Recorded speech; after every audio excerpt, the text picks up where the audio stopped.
Hello and welcome back to the Bear Right Trail podcast. Back from a little hiatus here. Everybody's been just taking their time doing other things. There's been lots of big racing going on, all kinds of good stuff. None of it by the Bear Right Trail crew, but there's still a lot of good stuff happening out there. And I'm happy tonight because I get to sit across from Chris virtually. Um, so how are you feeling? Yeah. Yeah, man. No, it's good to be back. Haven't done one of these for a bit, but like you said, took a little hiatus. Some of the guys are a little banged up here, so not a lot of socializing either, with the crew, but definitely It's been still rough. still found things. Yeah, it has been. But you know what? Let's get these things figured out, and let's have a good summer season. And like you said, there's been a lot of fun racing going on, out there with some of these big races on the West Coast, and sort of gearing up now as with some bigger, East Coast races coming Right up, around the bend. Yeah. right around the bend, and then also, the granddaddy in Western states on the horizon too. So this is like, this is sort of the time where all trail running geeks sort of start to get in the swing of things. So hopefully we get these injuries out of the way. We're healthy. We can run and digest all this trail content and have a good time, doing it. Have a good summer. Yeah, man. Looking forward to kicking things back off here. Yeah, I feel like people are either right now they're logging lots of big miles and stuff like that, and they're like Mm-hmm. in the sort of like the peak of their training blocks and stuff, Mm-hmm. or they're hurt and depressed and they just need a podcast to lift them Yeah. up. Hurt and or depressed. Because Yeah. you're hurt and depressed. I'm hurt and I'm not depressed. hurt, just depressed. It's it's just sort of, but I'm Yeah. depressed about other people being hurt. Yeah. Like that's what's causing my depression. Boy, that overwhelming, sympathy and empathy, I guess, Exactly, that's what it It's is. just overtaking you, man. You It's my can't. community. My community is Oh, hurting, so I'm hurting. yeah. So yeah, I think we're both happy to kind of. I guess today the idea is to maybe just have one of the discussions that we would be having out on our our trail runs. Yeah. Not to pull too much off of other podcast formats, but that's what we're needing. Hmm. So we're Yeah. gonna we're gonna try to have that discussion here Yeah. together. Yeah. Speaking of stealing stuff from other podcasts, while we're on that, I'm guessing a lot of people here probably pulling other content and stuff like that. But we both just listened to the most recent episode of the Single Track podcast with Finn Melanson. I was expecting to hear a lot about Cocodona, not a whole lot about Cocodona Mm-mm. in that podcast. Mm-mm. I guess we'll just have to wait a little bit later. Uh, Yeah. but a lot of subjects that I think that we both really kind of get into, and it Yep. was kind of fun to get prompted into those things. Some things about team racing and team dynamics, and how that can be promoted. And then Finn dropped something at the end of the podcast, the very end. You got to make it to the last like 48 seconds of the episode in order to Yep. to pick up what we're talking about here. But he put out this sort of prompt for brainstorming in some way. He made it way more detailed than we're going to get into tonight with time constraints, budgets, all kinds of different things. We're not going to worry about that.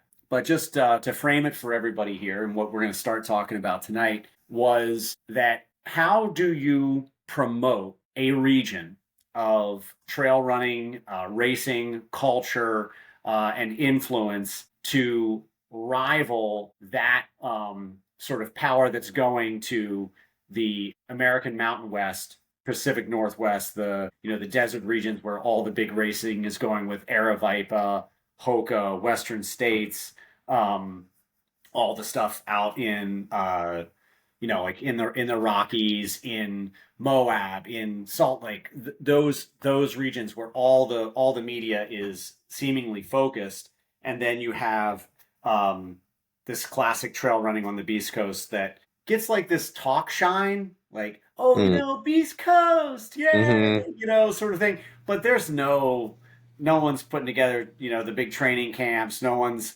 um, descending on these races with like a whole big crew and stuff like that out here. It's bare bones, it's gritty. So how does that get marketed?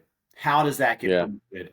How do we separate ourselves in a major positive way? And I thought that'd be a good thing to Yeah. kind of shoot around tonight and just put out to our audience as well.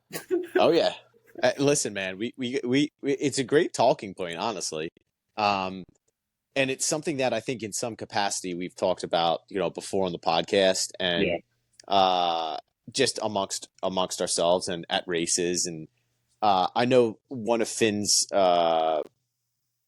you know, I think as he was explaining this, like, brainstorming, or forget what thought experiment, whatever, however he phrased it, one of the caveats was you have to do this with a limited budget. And I'm like, well, that's really what you need, right? Doesn't it just come down to money? Like, it comes down to promoting, like, how do you get. So I think it's, man, it's like, what came first, the chicken or the egg? It's like, how many professional trail runners that are now living in the Pacific Northwest, or Flagstaff, or California, Colorado, Mountain West, region? How many of those runners were born and raised and really learned the sport of running through high school and collegiate track and field, again, that were born on the East Coast? Like, a lot of them, right? Or at Yeah, least a have lot of some them kind of cut roots. their teeth on, yeah, the A lot. yes, cross country and running here on Yeah. the East Coast. A lot of the biggest names that we know. And then you go out west, because that's where you're recognized. That's where the big races are. That's where the Hokas and Solomons and Rabbits, and that's where the headquarters are for these companies, and they're headquartered in the area where there's the most, it makes the most financial sense for them as well. So it's like all of that. I don't think it's as easy as someone. I think it takes one, as like Finn was sort of got into this a little bit earlier in the podcast. Not to go off topic here, but earlier in the podcast, he was discussing factory teams, how that might be something fun to chat about and to sort of discuss. He's like, he brought up, hey, you need like a couple big, like two big investors. Like, you need like two large investors, like regional investors who are, let's say, like the PA Wilds, right? Like, you need two people that are very influential, that have deep pockets, that are looking to throw some like crazy prize money, or influential enough in the running space where I mean, there's never been a golden ticket race other than JFK, right, on the East Coast. Uh, Georgia, Georgia Death Race. I think. Yeah. Okay, but it's not often. It No, I doesn't mean, well, happen not often. anymore. I mean, besides Yeah. Grindstone recently, yeah, and So that didn't last long. yeah, so I think you need money, right? Because all the runners that have talent, most of the East Coast runners that have talent are now living in the West, and that makes sense. It makes sense, obviously, for them, right? They're trying to grow their career. That's where you get recognized, for the Yeah, most part. yeah, most of them are living out there, and yeah, I mean, you have the competitive dynamic, you've got the altitude, so I Yeah, think maybe like there are some things that cannot be replicated on sure. the East Coast, right? So you're not going to have altitude, Yeah, right? that's a big So one. That's a big one. that can't be something that you try to convince anybody of. You Yeah. know, like they're going to be able to do that here. So Well, that won't be a thing. let me cut you off real quick. Real quick. We can do like the altitude 10. Who was that? Oh, who was that had that like contraption, the altitude? Oh, I forget who it is. Brian Wiest. Brian Brian has one. So there you go. There you go. Brian's figured it out. Answer.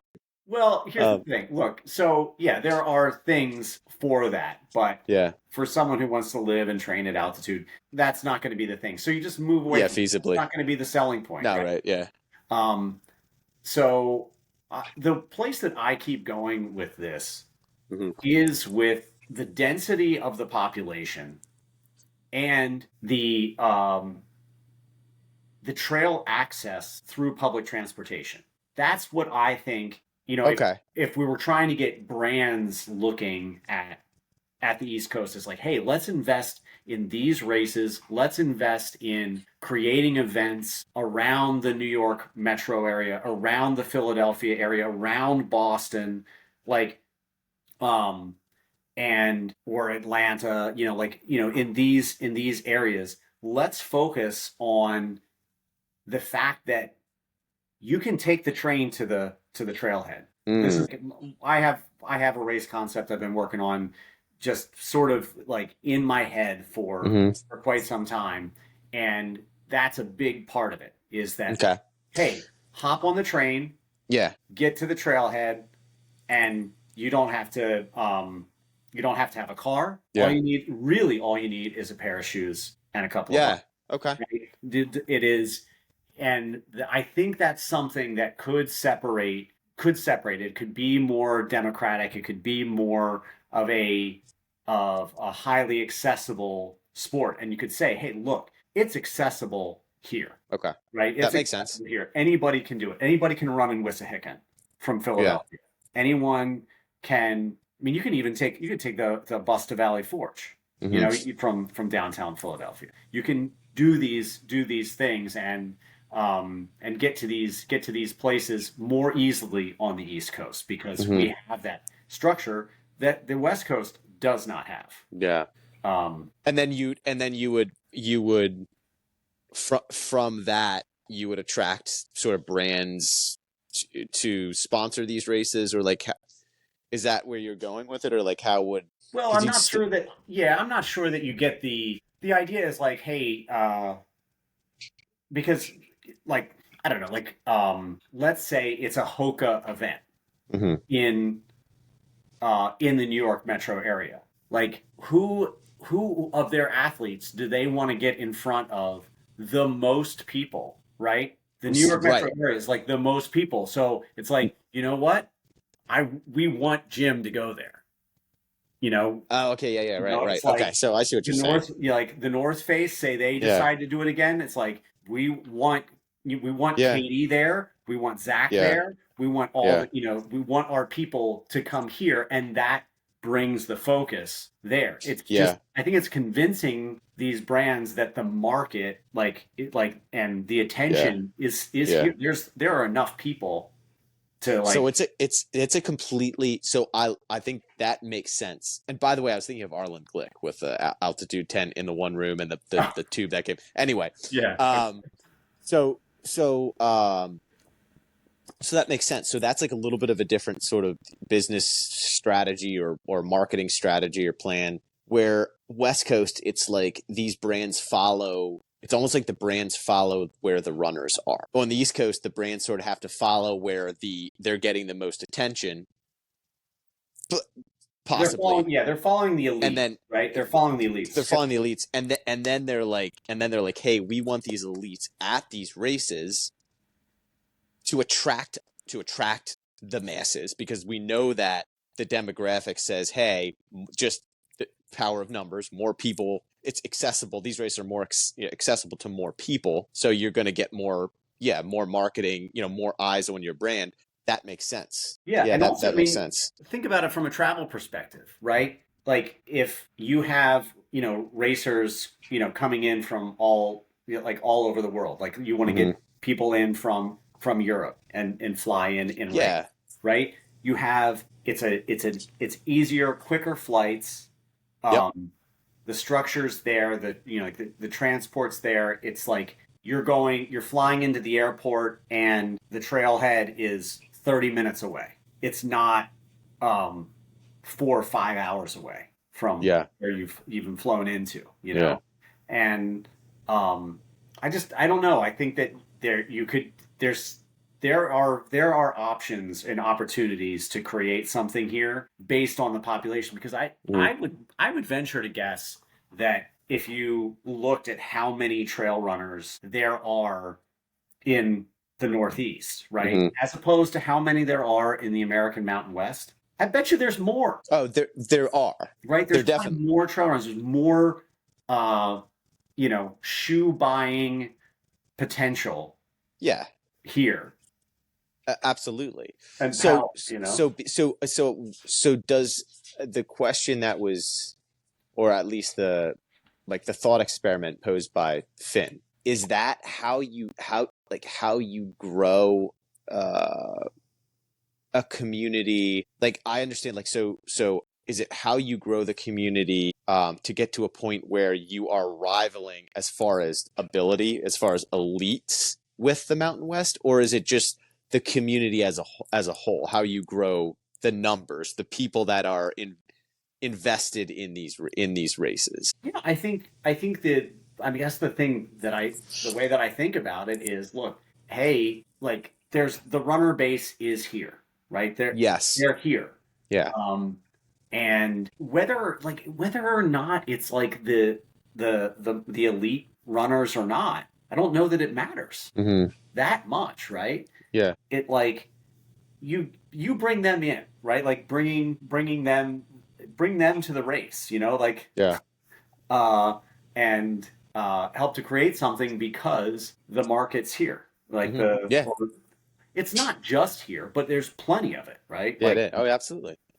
um, Yeah. and you're Absolutely. going to Absolutely. expose so many people to it. Yeah. Makes sense. Yeah, I mean, it can be Yeah, it makes really cool. sense. Yeah. No, I love it. I love it. I love it. Yeah, there's a lot of different ways. I think so. I think we can spin off of this. I think there's a couple different things in my mind, right, that I'd like to discuss. Okay. I think there could be a couple other episodes, right? Or at least one other episode where we could really get into the nitty-gritty. Um, but yeah, I think there's some opportunity for some discussion there. Yeah. But well, did you have anything else on the on the Finn on the Finn? No, that's like the only thing I really want to. I don't want to make it a Okay. whole episode about somebody Hmm. else's episode. Um, Okay. All good. but That's what we do, right? yeah, dude. So uh, yeah, Oh boy. we can just move from this and just talk Yeah. about what Okay. happens, what's going on in David Roche's life, right? Um, We can go right into David Roach. I mean, you know, free trails. They're hitting like releasing 2 pods a week. Whatever. What yeah, I've got a bunch of we got? subjects here. Um, there's plenty of different stuff on. Did you have anything you want to? We could go. Yeah. We can go like time wise here. I'm gonna go with a quick one. Let's go. I'll start with a quick Yeah. one. Yeah. Yeah. Yep. I like So it. current events here.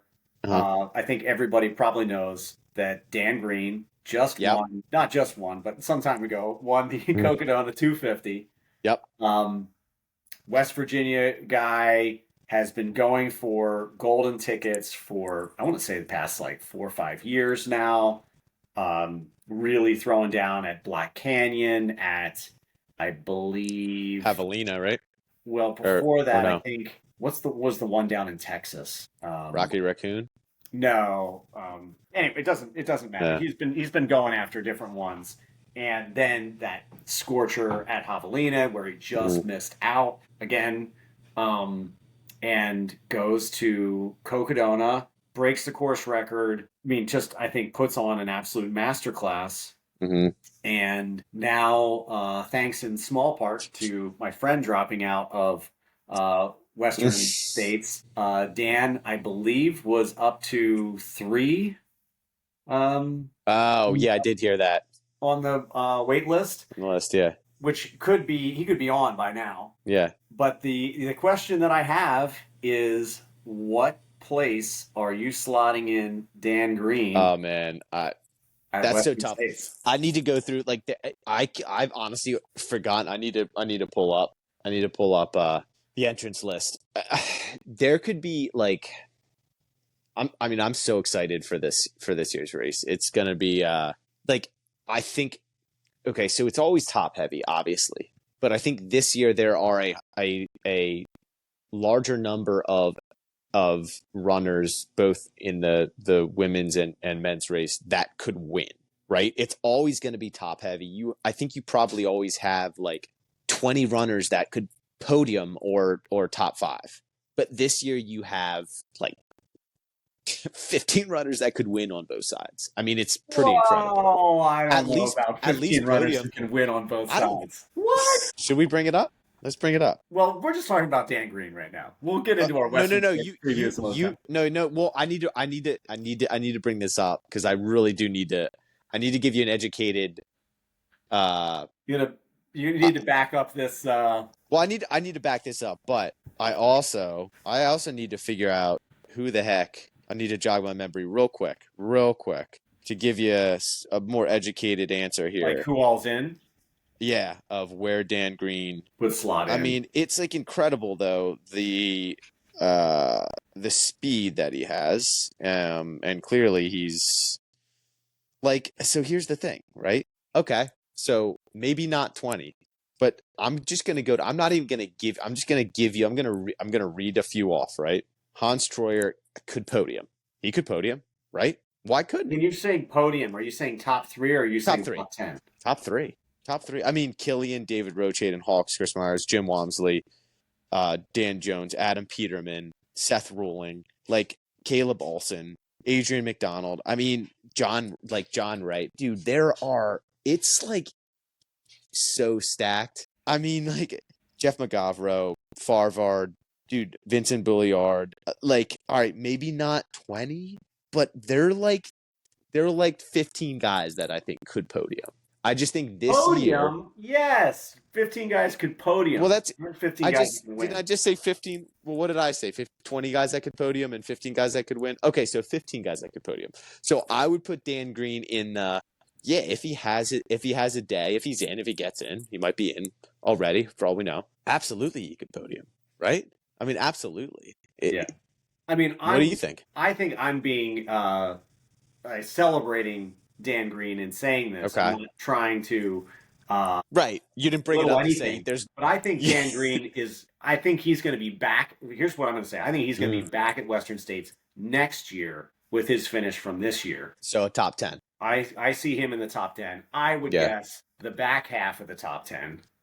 And I think that is going to be, I would expect him to be running a super solid race. Now, this is considering how he comes off the 250 and stuff like that. Yeah, right. You don't know. Incredibly banged up, but he's going to have, all that in him. But I think if he's at Western States, I think he's going to be going back the next year. I completely agree. Yeah. Yeah, I completely agree. All right.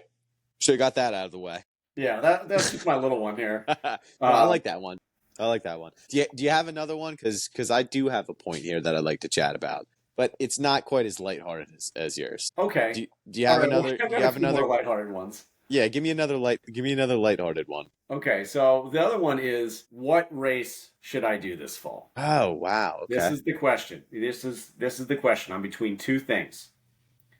And one of these is like, hey, do I go to race and meet people, or do I do more qualifier stuff? So I'm between Grindstone 100 miler, okay, which I would be going back for some redemption on that. Kind of want to scratch that 100-mile itch again and try to get that right, and that would give me another Hard Rock qualifier for another 2 years.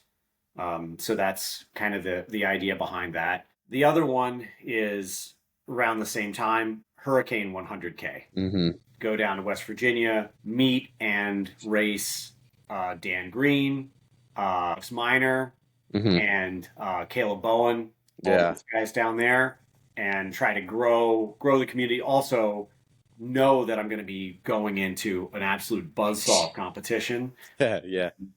And I have this thought of, hey, is that what I need to just like kind of get back on the horse, do the little things, sure, do that kind of stuff. So little prize purse down there too, right? Yeah, I don't think I need prize purse down there. Prize purse.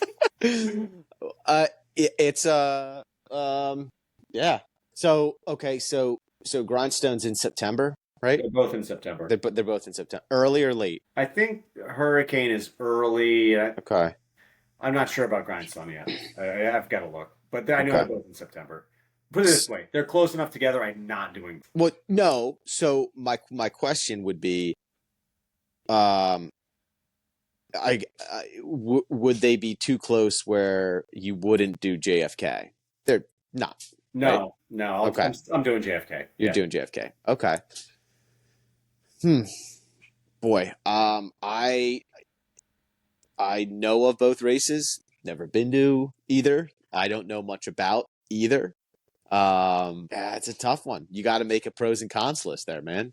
I feel like I kind of put them out there, right? You did well. Okay, so right. So you want to? Okay, you know what? I should ask you this is when you say you want to get Grindstone right.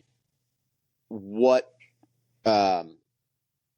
what do you think? Like in what way? Like because I you want ran to a pretty not good make race there, myself right? sick like before the race. I was in great shape Oh, for Grindstone. okay, okay.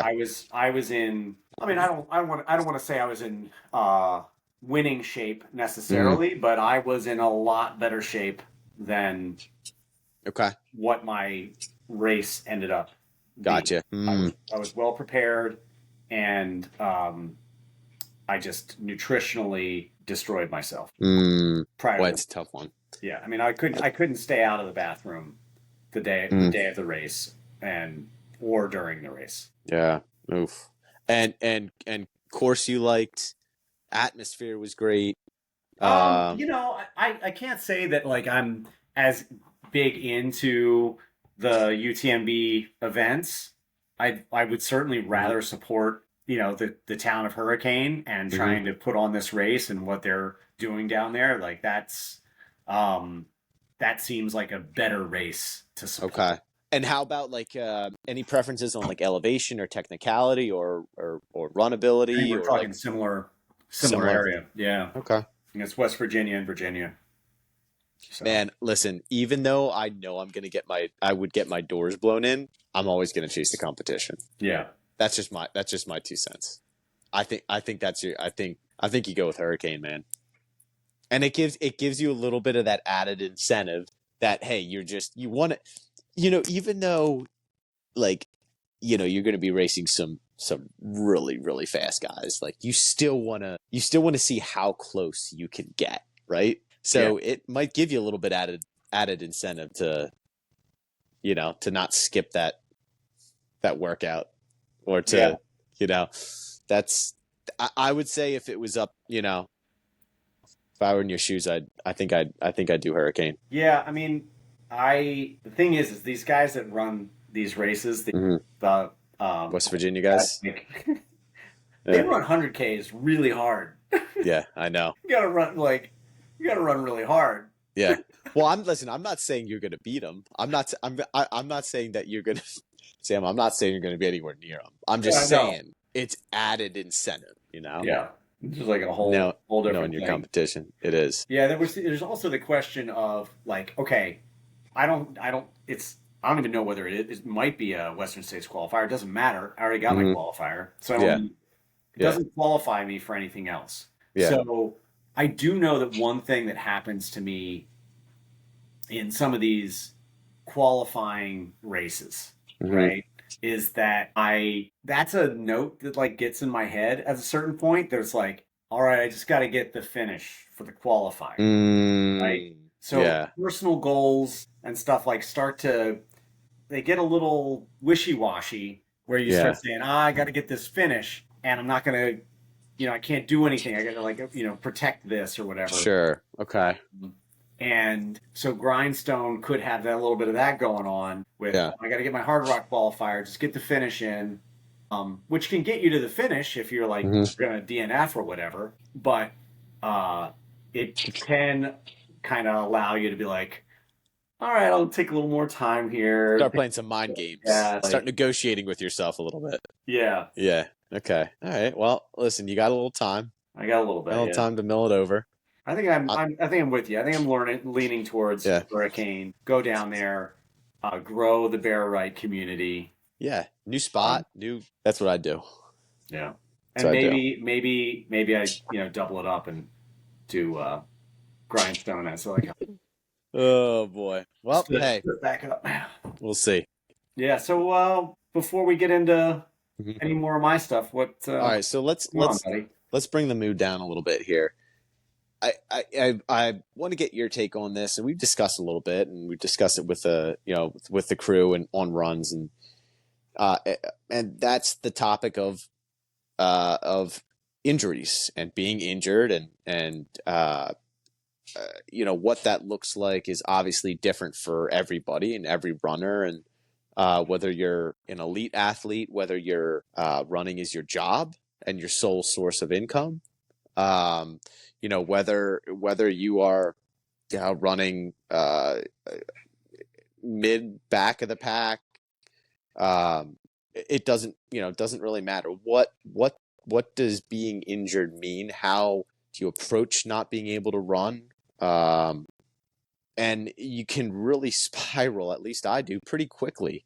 Um, Over the past 6 months, injuries, I sort of got bit by the injury bug here, and had a rough go of it getting back, and then got back at least in running shape enough to run hat, and that was a great time. And then a week after that, started declining, same sort of injury snuck back up. So I always have a little bit put running like on a pedestal. It's always been part of the structure, sort of not only my life, but sort of your identity a little bit. And I think some runners can probably relate to that. And you sort of ask yourself, it's one of those times where you ask yourself, why? Like, why do you do it? And sometimes when you're running consistently and you're healthy and you're feeling good, the why doesn't come as easily. And then when you get injured, you sort of start to realize like why you do it, right? So I've been reflecting on it a little bit more recently, and it is a struggle. It's part of sort of like a discipline and a foundation in my life, and it's tough not having it there. As silly as it sounds, Yeah. and I was reading. I'm almost finishing it now. There's a book called The Rise of the Ultra Runners, Oh, yeah. and it's a great book. And the author highlights a blog post from Hillary Allen from, I believe, I think it was 2017, when she was on a tear and fell badly and broke her wrists, some other bones, and was banged up really, really bad, and was That's the one sidelined that had for. to be like medevacs, right? Yeah, yeah. She Yeah. she, I guess, stepped on a rock that was not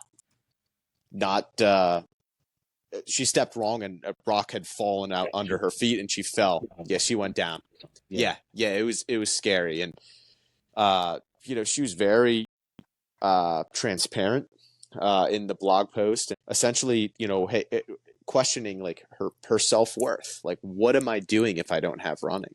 Yeah, and I thought about that, man. I'm thinking like, I'm like, oh yeah, I sort of feel that too. And you feel a little silly, right? At least I do. Like, I can understand that, again, as a professional athlete, as someone who runs for their livelihood. That's probably pretty easy, or at least easier to understand from an outsider, someone who doesn't have running in their life. But to feel that same way as someone who has, a career, a wife, a supportive wife, and two healthy, beautiful kids, it's like, why am I feeling the same way? Right? It's an interesting sort of inner conflict. So and you get through it, right? You sort of have to consistently remind yourself that it's not going to be something that you're going to be sidelined forever, hopefully. But the not knowing how long the injury might take to heal, and how long you're going to be back consistently running, and how long you're going to have that um, that thing to look forward to, or that thing to essentially maybe like use as a form of therapy, or it looks different for everybody. But it's something that I've been struggling with, and I think we all have as runners, and everybody that has in activity. I think specifically in activity where it's movement, in their lives. I think that's definitely a source of can be a source of struggle. So I guess my question is, what do you do? What helps you if you're sidelined and with an injury that you might not know the longevity, how long it's going to take to get back, and how do you process that? Wow. It's a deep one, man. This stuff is tough, and um, I've had a little bit of a different journey with it since getting into trail running because when I got into it, I came into trail running hurt. Like that's how I came to it.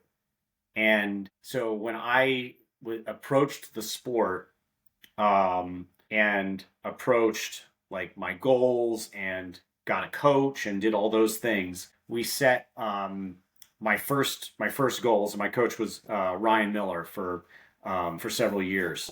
And our first goal was to get me healthy. That was it.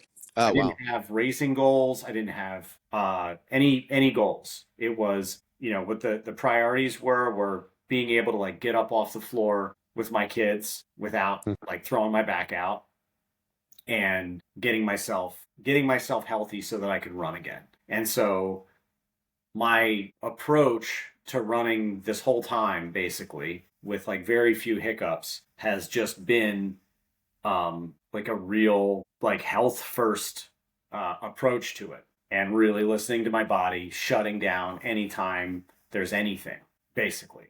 Like I haven't run through.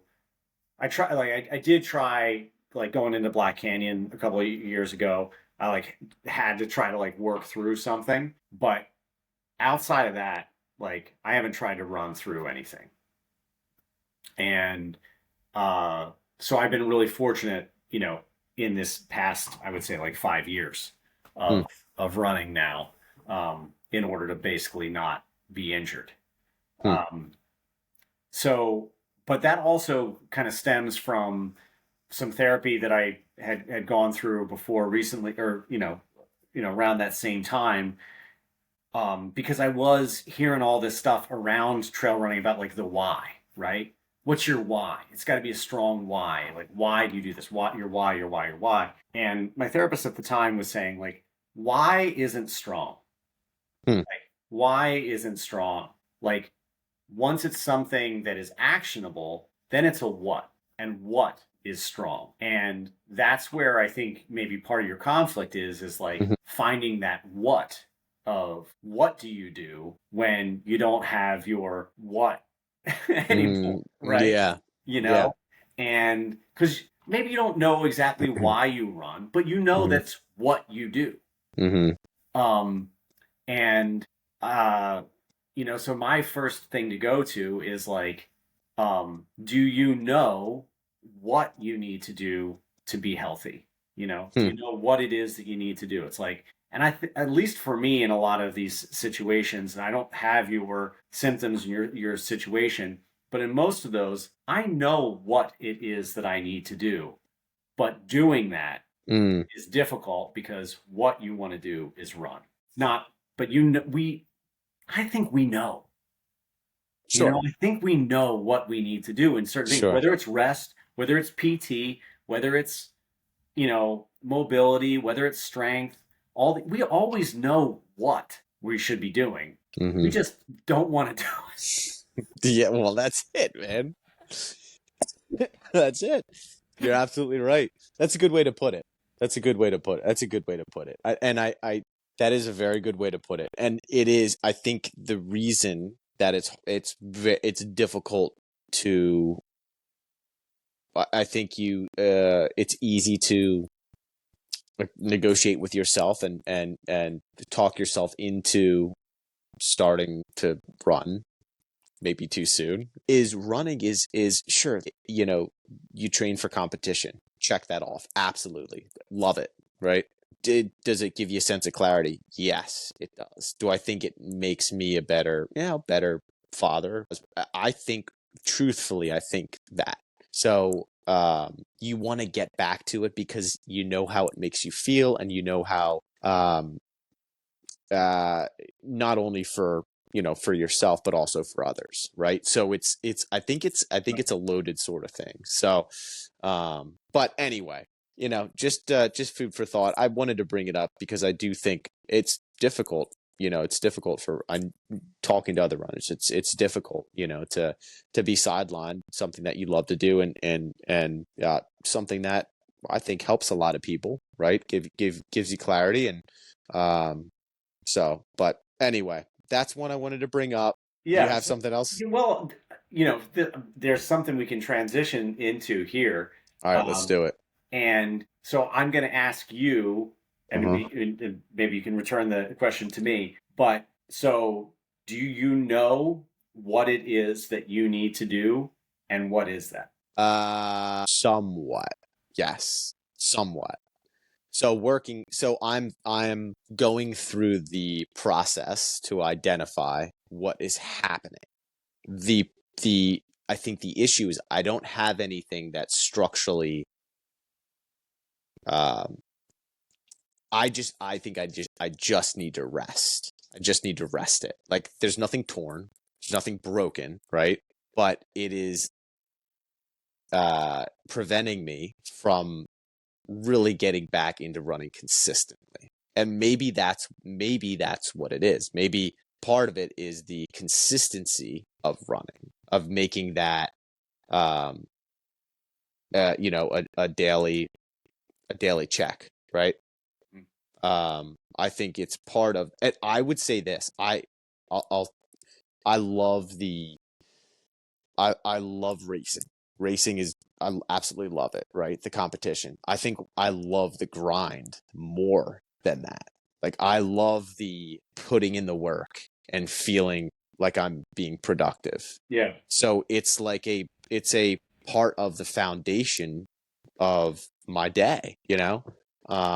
So it becomes a deeper than just the action, right? And it's tough because I think, I've heard, I'm sure you have, I'm sure, everybody has heard interviews with, professional runners or um whatever, uh, you know, it in some way or at some point where they may be asked by like a podcast host or whoever it may be, do you think are you addicted to running, right? Is it an addiction? Is it a positive thing that is then become not as positive as you think it might be, right? Is it controlling your life? And for me, I don't think maybe sometimes it is, but I do think, and it can certainly spiral, right?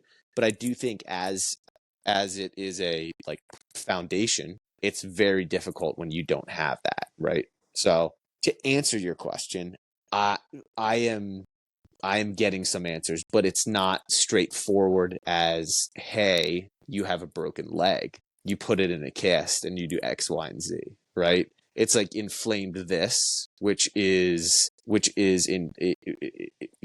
one part of my body is influencing another part of my body. So it's not super straightforward. And I think there's some frustration there, right? Yeah. Well, I mean, So is it not straightforward in the sense that like it's not straightforward in which like you don't know the perfect way to navigate it to get you back the fastest, mm, or you don't know like a way to navigate it productively? Because I would tend to guess that like with the help of our friend who's a yep. PT, like that, and you understand that what you need to do is rest it Mm, as of now, right? mm, Like you need to rest, mm. but then also the plan for strengthening, rebalancing, Yeah. getting that is something Yeah. that could also be a known thing as far as like I know what I Yeah. need to do. I know I need to rest now and Sure. then do Yeah. these and routines. and without Ryan, I'd be completely lost, frankly. Yeah. So he's given me a lot of guidance. He's given me a ton of guidance as far as what it could be, and of course he had seen me before when I first injured it, and he had given me direction to see a doctor to get X-rays, ultrasound, and we're making progress. But I think it's still not a straightforward with, ligaments and tendons, and you don't really know how long the injury. It's unknown, right? There's a time range. Whereas if you have a broken bone, or there are more, it's just less known, the time range of when that thing is going to heal. So I think the not knowing is the worst. If you told me, hey, you got to put this cast on for like 6 weeks, I'm like, okay, got 6 weeks. So now what's my contingency, right? So what can I do now? Can I still do some movement? But to not know, and to sort of, you sort of ease in, and then you back off. Then you ease in, then you back off. Well, am I easing in too much? I don't want to back off too much, right? You can't Even put though, anything on the calendar. no. Yeah. So I think it's just the not knowing that is tough. But anyway, this is Yeah. Bear Right Trail podcast. Talk therapy. It's all the above. Exactly. It's all the above. Yeah. All right. I've talked too much about myself. Sam, do you have any feedback? Do you have anything that you want to? No, and I gave you I told you my 2 cents there. I'll share what my thing that I know, my things that I know I need to do that I'm not doing, and I can't, bring myself to do. So the number one thing I know I need to do, and this was going to be one of my other subjects. So, okay, is I need to repair my neurological pathways on the left side of my body. So I've known this for a long time. I basically run with my right leg, and bring my left leg along for the ride. Gotcha. Interesting. My left glute doesn't fire. My left foot, I can't move my toes the same way. Nothing happens on the left side in the same way. My shoes, like my right shoe wears out, my left shoe doesn't. Whoa! My left shoe basically, my tread will stay intact, and my right shoe just wears down. Huh. So this has been a problem I've had for a long time. I feel it when I'm running. I can feel it in my high left hamstring, that my glute just isn't coming along. Yeah. And it's something that just I re-thought about here with actually going to the vet with my dog who's aging, and now she walks and tries to squat. She'll turn her feet under and walk on her feet incorrectly, because her neurological pathways from her spine are going kaput, and she doesn't know where her limbs are in space, which is essentially kind of what's going with my left leg. It's just getting slapped down all the time. I'm not being intentional. With kind of where that foot places, and I might be over exaggerating it, but that's the major one thing that I know I need to do. And exercises, warm up, activation things that I know I need to do. I know I need to do single leg exercises and things like that, so I don't, use my right leg. Squats. Yeah. My right leg is just absolutely on fire, right? Yeah. And the left leg's just it's doing something. Yeah. It's not carrying half the weight. We're not close. Yeah. So it's I feel like I leave a lot on the table with that, Okay. And, interesting. So I know that's what I know I need to do that. So Sam, if I can cut you off, how did you come to realize that? Was it a diagnosed thing? Well, how did you honestly find that out? A lot of it's listening to podcasts and stuff. People really have trouble firing their glutes and these types of things. Yeah. And running's really from the feet up, and this kind of thing. And then realizing that I'm just kind of slapping that foot and, just learning about how these pathways work. Yeah. And repairing them, whether it's a brain pathway in order to create a habit or to move something, as you realize, you do so much with your right hand and stuff. Really the only things that for me are things that I really do with my left hand that I can't do with my right, opening a bottle. Yeah. I can't really hold a bottle in my left hand and open it with my right. I mean, I can, Yeah. but Yeah. I really don't like to. Sure. Like, I only like to open a bottle with my left hand. Okay. A couple of other things, like catching a ball or whatever Sure. is thrown at me. I want to, it's like I've practiced that with my left hand. Yeah. I don't want to catch with my right, and Yeah. other things. But just about everything else, I don't really. Anyway, it doesn't Yeah. matter too specifically Sure. all the different things, Mhm. but I've known for quite some time that my left leg Hmm. is, you know, Okay. underdeveloped in this Sure. in this sense. So it's that and speed. Yeah. I got to do my speed. Yeah. Like I Yeah. know those are the things I need to do, Yeah. and that I don't want to do, and I really feel like I need community help to do them. I Yeah. feel like I need I either need the coaching, or I Hmm. need yoga classes. Hmm. I need something, to help me with that, and I've Yeah. been able to do it myself. Yeah. Well, it is a lot nicer with, when you have the group to run with, and yeah, it's tough. And it's tough when a couple, let's just take our group for instance. Few guys are injured and those runs just don't seem to materialize, right? And then even if you are healthy, you're like, you just sort of, you're running by yourself. And again, I've always liked the grind, so I still always like running, but I think it is much more difficult to do the speed workouts, to do those threshold, to do the tempo, to get yourself like to continue to run. I really like running, so I'll keep running. But yeah, to do those specific things, it almost you need to be motivated to a different power. Well, and when you don't have your group, I think there's just Yeah, like an erosion.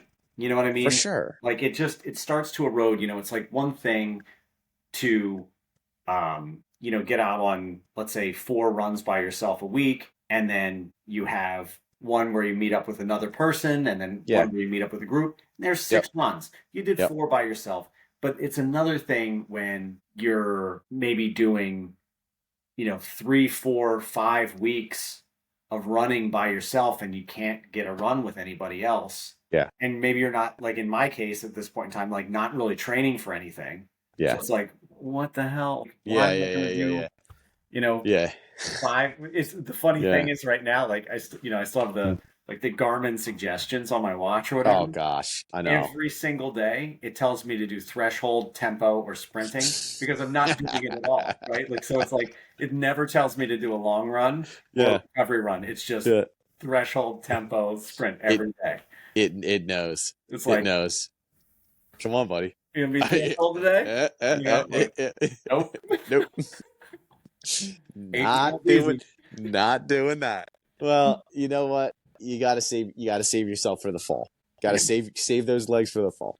What I really need to do is what I know that I need to do. Mm. But like, just like, I mean, I think it's Morpheus says in The Matrix, uh, knowing the path is very Mm. different than walking the path, right? As a wise man once said, Yeah. So it is, or running the path. running the It's path. it's Yeah. just and that was sort of the thing. I was like, Yeah.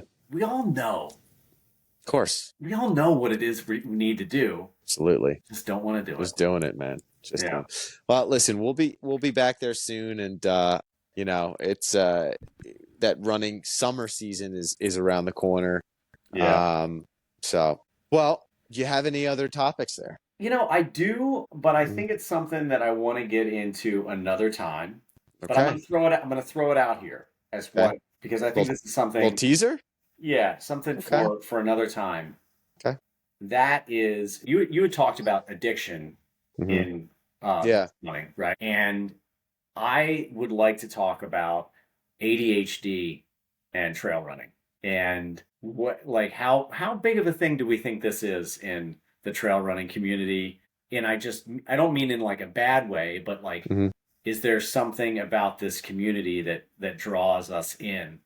Because Mm. a lot of people with ADHD are drawn to exercise in general. It's a very important part of, Mhm. movement is a really, really important part.